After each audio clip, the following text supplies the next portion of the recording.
এইরকম দুর্দান্ত স্বাদের টিফিন রেসিপি ঝটপট বানিয়ে ফেলুন। যেসব বাচ্চারা সবজি খায় না তারাও চেটেপুটে খাবে।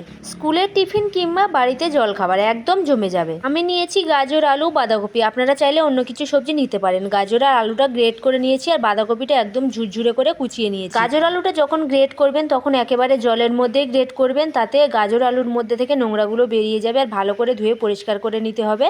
একটা ছাঁকনির মধ্যে ছেঁকে নিয়ে এইবার একটা গামলার মধ্যে গাজর, আলু, 2 হাতা মতো নিয়েছি ময়দা।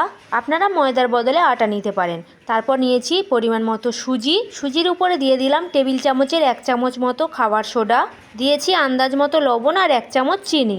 এখানে একটা স্পেশাল সেন্টওয়ালা মশলা বানিয়ে দিতে হবে, সেটা হলো তেল গরম করে কিছুটা সর্ষে আর কারি পাতা ফোড়নে দিতে হবে। আমি কারি পাতাটা দিইনি কারণ আমার বাড়িতে কারি পাতাটা খায় না, আপনারা চাইলে দিয়ে দিতে পারেন। এবারে এই শুকনো উপকরণগুলো ভালো করে হাত দিয়ে মিশিয়ে নিতে হবে।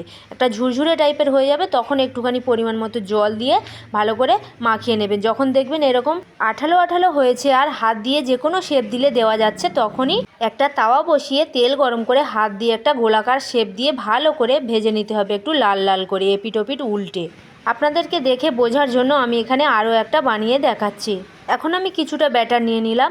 এবারে সসপ্যানের মধ্যে দিয়ে একটু হাত দিয়ে চেপে চেপে ঘুরিয়ে একটা গোলাকার শেপ দিয়ে নিলাম। এবার উপর থেকে তেল ছড়িয়ে নিলেই রেডি। তাহলে সবজি দিয়ে এইভাবে টেস্টি আর মজাদার টিফিন বানান, বাড়ির বাচ্চা থেকে বুড়ো সবাই চেটেপুটে খাবে।